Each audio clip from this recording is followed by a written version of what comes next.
તો હું ઉતરવાનું છું ઇવેન્ટમાં બધાની માં બેન એક કરવાની થાય છે. તમારી ભાષા મને શું કહો છો તમે કહેજો. એ લોડા 3 નંબર જલ્દી યાર બધાની માં ચોદી નાખવાની થાય છે આજે તો. આ 1 નંબર શોધું મર્યો છે ને તો જોવો ખાલી.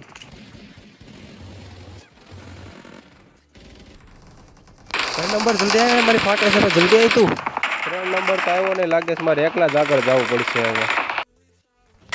એ લોડા ક્યાં જાશો તું?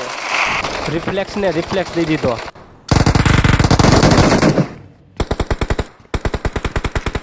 ચોદામણો દેખાય જો કિલ લઈ લો એનું. ઓ કાળિયા ડેંડા અહીંયા શું કરે તું? એની બેનને ચોદામણો ધોકો દીધો મને માર. કાળિયા માં ચોદામણો બીજાની તો માં બેન એક ન થઈ, મારી માં બેન એક થઈ ગઈ ભાયા માટે.